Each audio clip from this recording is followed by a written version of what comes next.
PHRI, ada apa namanya, pokoknya di pariwisata kita asosiasinya luar biasa ya. Dan itu sangat terbuka, justru sangat memungkinkan sekali kita masyarakat pariwisata. Nah, yang saya masukkan masyarakat pariwisata itu kan bisa komunitas, bisa industri, bisa pemerintah daerah, bisa juga macam-macam ya. Ada organisasi yang sekarang ini masyarakat sadar wisata ya. Itu juga sudah banyak mereka melakukan juga kegiatan-kegiatan apa namanya virtual atau online karena ini sekarang lagi pandemi. Jadi saya kira memang tantangannya adalah harus ada eksistensi dari komunitas ini untuk mendapat simpati, untuk mendapat dukungan dari publik, dan kita bisa meretas persoalan-persoalan bangsa di dalam konteks pariwisata dan ekonomi kreatif ini. Dan tentu ini berarti sumbangan itu sangat besar untuk membangun bangsa melalui sektor pariwisata dan ekonomi kreatif yang kita cintai. Jadi saya kira passionnya sama Pak. Teman-teman mencintai, punya hasrat yang sangat bagus untuk meningkatkan kualitas pariwisata kita, tapi mungkin medannya, caranya, modelnya bisa berbeda-beda. Tapi kita pasti punya satu visi ini. Saya kira itu teman-teman semua. Jadi tentu ini bukan pertemuan yang terakhir, jadi pasti akan ada gerakan-gerakan. Ya, jadi kan lebih penting kan di organisasi itu gerakan Pak ya, bukan status struktur organisasinya, tapi gerakannya. Jadi pasti movementnya bulan ini apa lakukan, bikin apa dan sebagainya. Ini menurut saya juga menjadi suatu bagian dalam rangka jejaring, ya, membangun jejaring dengan daerah, membangun jejaring dengan stakeholders yang lain, membangun jejaring juga dengan pemerintah, baik tingkat pusat, provinsi, kabupaten, kota. Karena tadi ya, yang saya dengar basisnya sudah sangat kuat ya, karena teman-teman sudah punya rintisan, pengalaman, bahkan juga expertise. Nah, ini saya kira juga penting ya. Kita dalam rangka pengembangan SDM, kita ingin muncul maestro-maestro, champion-champion di bidang pariwisata yang nanti memberi warna dari nilai-nilai pariwisata seperti apa. Nah, ini tentu kita membutuhkan SDM, kita membutuhkan kualitas masyarakat seperti apa. Kan bagi pariwisata ini kan ya sebuah daerah, sebuah tempat itu banyak dikunjungi, tapi juga dengan nilai kunjungan yang bagus, dan dia betah nggak, lama nggak dia di situ, dan dia mau datang kembali nggak. Nah, ini kan juga menjadi tantangan kita. Hari-hari ini kami sedang memastikan penerapan protokol kesehatan, misalnya panduan CHSE itu harus menjadi mandatory, jadi obligatory model yang harus benar-benar kita kerjakan, karena kita harus menjadi contoh atau model.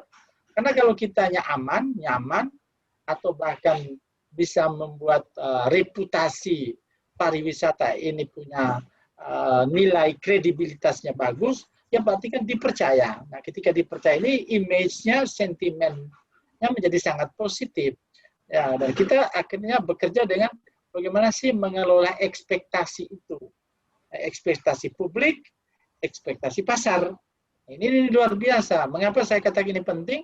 Ya, ekspektasi publik itu nanti jatuh-jatuhnya kepada wisatawan domestik, kepada masyarakat. Ya, bagaimana kita membuat daerah kita menjadi lebih bersih, ya, lebih terpercaya, lebih healthy, lebih hygiene, ya, lebih safety, dan lebih memperhatikan aspek-aspek lingkungan misalnya, atau kelestarian lingkungan. Ya, demikian pun juga tren ya, new normal atau perubahan perilaku pasar, itu juga domestik, internasional juga luar biasa ya setelah pandemik ini, atau bahkan masa-masa yang sekarang kita hadapi. Ini adalah tantangan kita bersama. Saya ingin juga memastikan mungkin juga perlu didorong bisnis model baru di bidang pariwisata. Itu mau tidak mau kita harus berubah, kita harus mempunyai skenario-skenario yang lebih strategis ke depan. Ya, itu catatan, tanggapan yang saya bisa sampaikan pada kesempatan ini. Terima kasih. Baik, terima kasih banyak Pak Frans untuk tanggapannya, masukannya buat kami-kami. Semoga ini ada bermanfaat dan berkelanjutan, bahwa tadi Pak Frans sampaikan ini bukan pertemuan yang terakhir, jadi masih banyak pertemuan-pertemuan lagi. Ya nanti tinggal kami-kami ini membuat satu program atau satu gerakan yang nanti bisa bersinergi baik dengan pemerintah pusat maupun pemerintah daerah untuk bidang ekonomi pariwisata dan ekonomi kreatif. Nah, untuk selanjutnya mungkin dari kawan-kawan ada yang mau bertanya atau memberikan tanggapan seperti apa. Ini sifatnya informal aja, diskusi santai. Jadi kita cuma untuk mencari chemistry-nya dulu nih, walaupun melalui daring ya. Kalau lebih enak kan kita bisa ketemuan sambil ngopi-ngopi, cuman ini masih ngopi-ngopinya sendiri-sendiri dulu nih. Biasanya ngopi di mana? Mas Fikri, biasanya ngopi di mana? Ya di mana aja, pokoknya untuk kopinya enak. Apalagi nih Pak Frans kan dari orang Inden ya, dari Flores kan, kopi Flores mantap kan gitu loh. Ya, jadi kalau kopi Flores harus ke Flores dong. Kalau pariwisata kan begitu. Nah, itu kopi Belitung harus ke Belitung, kopi Toba harus ke Toba. Itu sudah. Ini pariwisata yang benar. Jangan virtual aja, nggak enak itu. Ya. Gitu. Mungkin mau nanya satu hal Pak Frans. Ya. Ini saya klik lagi dari Cafe Enter. Gini Pak, mungkin sekira saya lupa sebulan atau 2 bulan lalu kami dari Cafe Enter tuh diundang sama Kemenko Marinvest untuk membicarakan soal desa wisata dan apa ya perencanaan setahun ke depan. Jadi waktu itu yang diundang kan juga banyak Pak sama Kemenko Marinvest, Kemenparekraf, Kemenko PM, otomatis ya. Ya Mas Ali. Bukan Marinvest, iya Marinvest tuh PM. Maritim dan Investasi. Maritim dan Iya betul, Investasi. Pak Luhut ya. Itu deputinya siapa saya lupa lagi. Aduh. Dan waktu itu ada banyak kementerian yang diundang memang untuk cari apa istilahnya formula yang tepat untuk bagaimana mengembangkan desa-desa wisata di kawasan super prioritas, Pak Frans. Jadi jumlahnya kan sudah ketahuan tuh Pak, kalau nggak salah jumlahnya tuh 205 desa wisata yang mau diangkat, dimajukan gitu ya, dikembangkan di 5 kawasan super prioritas. Waktu itu saya lupa yang dari Kemenparekraf itu siapa, Pak Indra atau Pak siapa.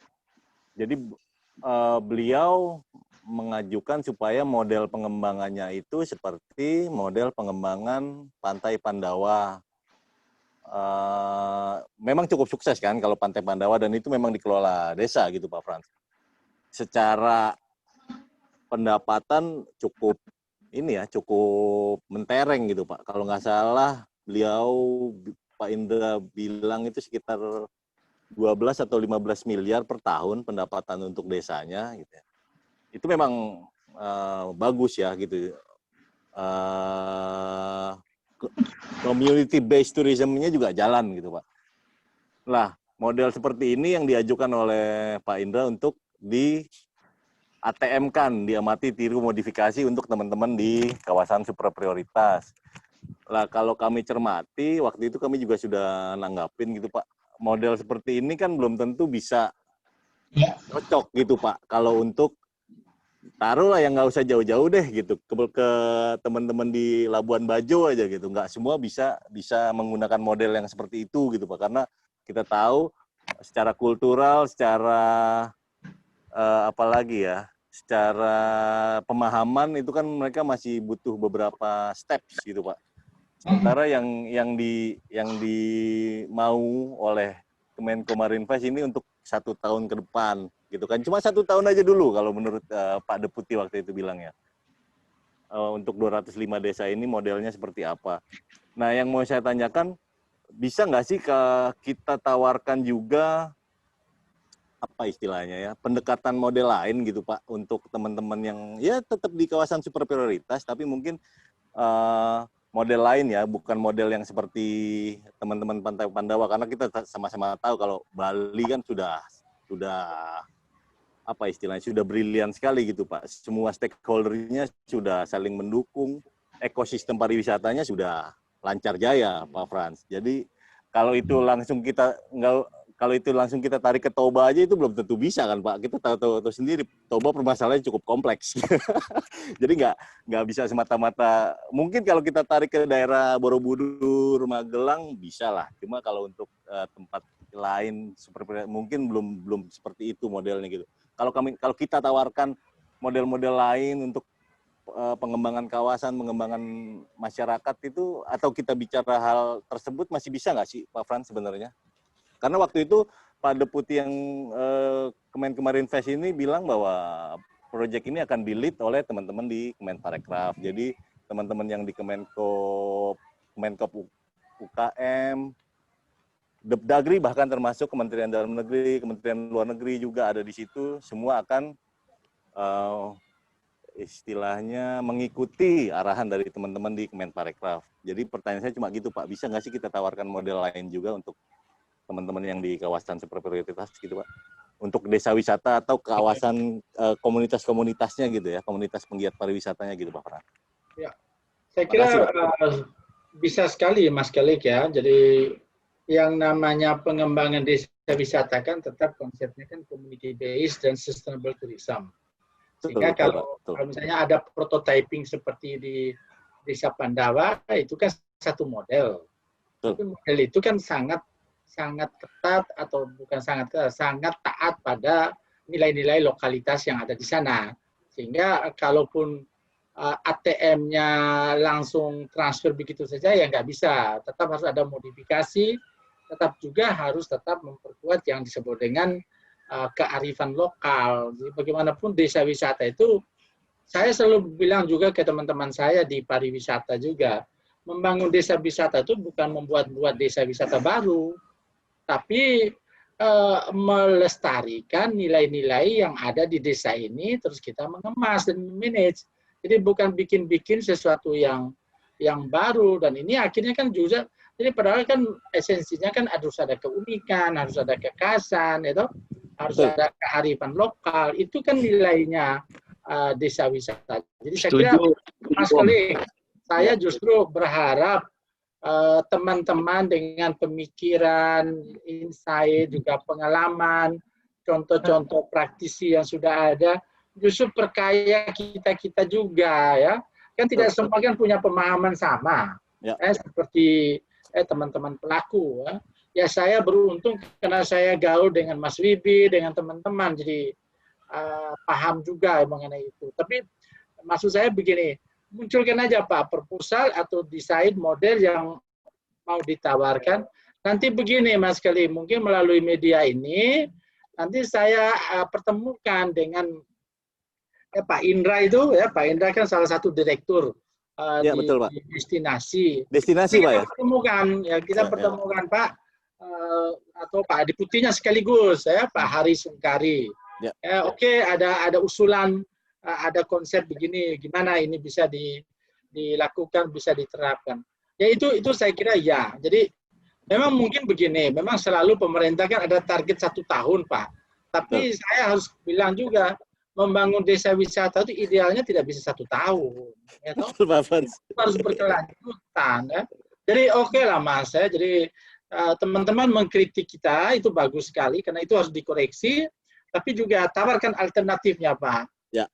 Dan saya kira saya menjamin teman-teman kita terbuka, apalagi kalau Mas Menteri ini kan cara pandangnya sangat milenial ya, dia sangat terbuka dengan perubahan tren ya, konsumennya seperti apa, tapi kan tidak boleh merusak nilai-nilai kearifan lokal. Jadi itu juga menjadi penting untuk membangun desa wisata. Jadi silakan Pak, Mas Kelik dengan teman-teman tim, bahkan kalau bisa bisa konkret. Tawarkan langsung, terus apa yang bisa kita lakukan di mana, koordinasi dengan teman-teman di daerah, ya kan? Sehingga itu bisa jadi prototyping lah, ya kira-kira begitu. Siap Pak Frans, terima kasih Pak Frans. Ya. Oke, menarik sekali nih teman-teman. Jadi tadi kalau disampaikan nama Mas Kelik ini kan, cuman kalau boleh saya ini kan Pak Frans, ini apakah khusus hanya untuk destinasi yang di 5 super prioritas, apakah boleh juga untuk destinasi yang memang belum ditunjuk? Karena kan kalau tadi Kang Elang sampaikan bahwa kita di IFTA ini coba mengangkat destinasi-destinasi yang belum populer lah gitu loh, supaya ini juga terkenal. Nah, mungkin kan ini juga bisa jadi ada contoh nih, kalau saya tidak salah, kita di IFTA ini juga lagi coba ngangkat Majalengka gitu kan. Nah, apakah konsep-konsep tadi itu kita bisa juga angkat juga Majalengka sebagai contoh atau jadi prototipe gitu? Apakah memang harus 5 destinasi super prioritas itu, Pak Frans? Ya. Jadi kan gini, jawabannya kan begini. Kan ada komitmen. Komitmen itu adalah political will. Jadi kita sebetulnya dengan target waktu, katakan tadi ya, 5 tahun atau 3 tahun atau 1 tahun ini, kita harus punya fokus. Nah, fokus ini karena ada arahan presiden untuk supaya muncul Bali-Bali baru, ya makanya fokusnya ke 5 itu. Itu satu. Tapi itu kan sangat ditentukan juga oleh komitmen, Pak. Komitmen politik baik dari pusat, provinsi maupun juga daerah, termasuk juga masyarakat. Ya ini kan pengalaman kita juga Pak Wibi dan teman-teman. Kalau misalnya komitmen hanya dari pusat, ya nggak jalan, mau di daerahnya nggak nendang gitu loh. Jadi artinya kalau bisa tuh tetap polanya itu bottom up dan partisipatif menurut saya. Jadi jangan dari atas Pak, jangan model top down, karena sebenarnya sudah tidak model lagi kalau hanya datang dari pusat. Jadi saya kira begini aja Mas Wibi, kalau ada inisiatif katanya Majalengka atau ya Bandung sekalipun, Ciamis lah ya, atau daerah-daerah yang di luar dari super prioritas, ya saya kira itu tetap dikerjakan. Nanti kita lihat toh membangun pariwisata ini kan ada prioritas by location dan prioritas by tematik. Ya, jadi kalau misalnya tema Majalengkanya ada benar-benar yang spesifik dan unggulan, ya itu harus kita dorong. Hanya kan sekarang kan selalu punya, jadi ada levelnya Pak, ada pembagiannya. Kami di pemerintah pusat itu kan istilahnya itu harus skalanya nasional. Tapi kalau yang skalanya lokal ya sebaiknya kabupaten kota dong, kira-kira. Karena mereka punya otonomi, mereka punya anggaran, mereka punya perangkat juga di sana ya, sistemnya juga. Kalau provinsi juga sama. Jadi kita bagi-bagi tugas, tapi kita juga bisa berkolaborasi. Nah, itu sebetulnya intinya. Jadi saya kira justru kita membangun pariwisata ini seluruh Indonesia lah. Kira-kira intinya begitu. Ya. Oke Pak, terima kasih. Mungkin yang teman-teman lain silakan. Ada? Mungkin mau sedikit saja Pak Wibi.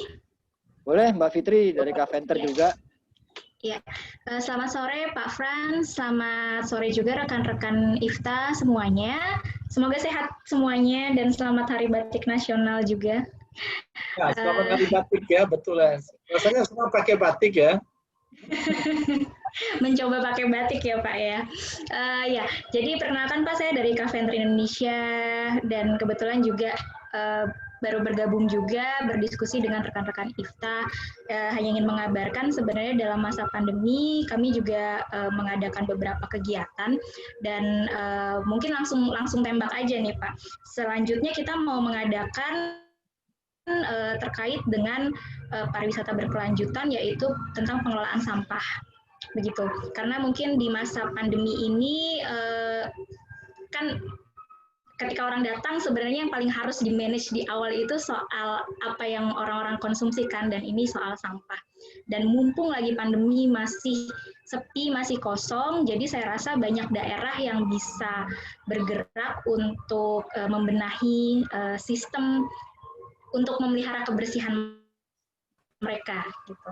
Nah mungkin nanti kalau next time kami bersama IFTA juga adakan, semoga kiranya Pak Frans juga bisa dukung hadir karena ini juga terkait dengan pariwisata berkelanjutan dan konservasi lingkungan juga di situ satu. Dan kemudian untuk update selanjutnya mungkin tidak terhubung langsung dengan bidangnya Pak Frans, tapi bisa jadi saya juga menyampaikan juga saat ini Kaventer juga membantu rekan dari eyewear batik, Pak, eyewear batik yang didukung oleh UNESCO, UC UNESCO, dan kita diratifikasi sebagai warisan dunia itu kan di 2009 ya Pak ya. Selanjutnya sekarang udah ada advance bahwa teknologi digital itu sudah bisa digunakan untuk edukasi tentang batik itu sendiri. Jadi tahun ini sudah di-launching 17 Agustus 2020 kemarin, dan sekarang sudah mulai banyak pihak yang mendownload, dan semoga juga saya memberitahukan kepada rekan-rekan dan Pak Frans, nanti semoga bisa mereview juga tentang eyewear batik. Dan sebenarnya satu hal yang menarik sih Pak, tentang tekstil ya, pariwisata dan tekstil itu, karena kita ngomong lingkungan atau pariwisata yang berkelanjutan, jadi memang trennya ke depan kayaknya fashion yang sustainable ya, yang ramah lingkungan itu akan jadi icon baru. Sebenarnya sudah lama muncul, tapi sebenarnya jadi icon baru, dan itu balik lagi ke cara-cara mungkin yang model-model yang dipakai secara tradisional atau mungkin sudah dikembangkan oleh masyarakat kita sejak lama. Dan itu mungkin bisa jadi itu akan jadi campaign yang cukup menarik gitu, dan pastinya perlu kita gaungkan juga. Jadi satu sisi kita mempreservasi budaya masyarakat, di satu sisi kita juga mempreservasi lingkungan kita. Jadi mungkin kalau ada arahan Pak Frans terkait dengan hal ini, dan ini kan juga terkait dengan bangga buatan Indonesia ya Pak ya, beli lokal Indonesia nih gitu. Jadi mungkin Pak Frans bisa memberi pandangan ini, sehingga kalau kita ngomong desa sekarang, kalau kita bicara pariwisata, mungkin kalau hanya sekedar pariwisata itu kurang nendang ya, tapi ketika kita bicara di masa pandemi, dia punya produk, dia masih bisa berjualan, saya rasa mereka juga punya sesuatu yang bisa diandalkan dalam sehari-hari. Mungkin Pak Frans ada tanggapan atau arahan soal ini, Pak? Ya, pertama teruskan ya Mbak Fitri ya, teruskan. Maksudnya teruslah berkarya, teruslah berkreatif, inovasi tanpa batas, kreativitas itu tanpa batas. Jadi itu saya kira sesuatu yang menjadi keniscayaan untuk kontes kita yang sekarang sedang bersaing, kita sekarang sedang krisis, kita lagi terpuruk, tapi kita jangan sampai jatuh ke dalam keterpurukan secara terus-menerus, tapi kita harus bangkit kembali dengan harapan, dengan kreativitas, dan dengan inovasi. Saya kira itu penting ya, karena kita juga harus memastikan bahwa seluruh sumber daya kita itu harus punya nilai tambah, jadi value added. Saya ingin mengatakan dengan tegas karena memang sebetulnya proses kita memanage, mengemas, mengelola ini kan adalah memberi nilai tambah kepada karya-karya yang sudah ada, ya kita bikin lebih bagus, lebih sustainable, more environmental friendly. Kalau pewarnanya harus lebih alamiah, jangan pewarna buatan, jangan sampai ada residu, harus bisa dibuat recycle, reuse, reduce. Ya ini kan tema-tema konservasi, tema-tema sustainable. Jadi saya kira kalau dan ini bukan hanya perhatian kita di lokal atau nasional, tapi ini juga konsen global. Pasar sudah mulai terpola seperti itu. Dia akan mencari yang betul-betul unik, yang green, yang environmental friendly, dan itu bisa nilainya jadi premium. Ya. Yang lokal bisa jadi global kalau benar-benar kita garap ini secara profesional. Memang tantangan kita untuk orang Indonesia ini kan ketekunan, ya kan, ketekunan. Ya, championship kita itu harus tangguh, ya, agile. Jadi artinya memang harus benar-benar ya keluar dari sebuah passion ini akhirnya menghasilkan karya-karya seperti Leonardo da Vinci, ya, masterpiece. Saya kira itu sebetulnya perspektif saya. Jadi silakan ya Mbak Fitri, ya, kamu sudah atau teman-teman sudah mulai dengan tadi batik lah, tadi karya-karya ekonomi kreatif, ya, nanti kita kaitkan dengan nanti hak kekayaan intelektual juga perlu haki, ya, itu jadi pengakuannya. Karena terus yang kedua juga startup. Jadi kita dampingi orang-orang generasi muda kita. Jadi mungkin pembelajaran kita di pandemi sekarang ini mungkin bukan bukan mencari kerja lagi, tapi menciptakan pekerjaan, menanamkan kreativitas dan inovasi. Kita staycation, stay at home, work from home, tapi kita tetap produktif, aman dan produktif. Jadi ini juga menurut saya sesuatu yang bisa. Nah, mengapa saya kira itu kita harus mulai itu? Karena setelah itu kita jalan, kita mulai dengan inisiatif, dengan spirit, strateginya adalah kolaborasi. Jadi kita mulai main, ya kita viralkan, kita ajak, kita bikin Zoom meeting, atau kita bikin pembahasan, kita yakinkan teman-teman di end user untuk produk kita seperti apa. Itu kerja-kerja yang saya kira sudah sangat banyak dilakukan oleh orang-orang hebat, dan saya kira kita perlulah orang-orang hebat. Mudah-mudahan harapan saya ya IFTA ini menjadi salah satu akselerator lah untuk tadi meningkatkan kualitas pariwisata dan ekonomi kreatif. Oke?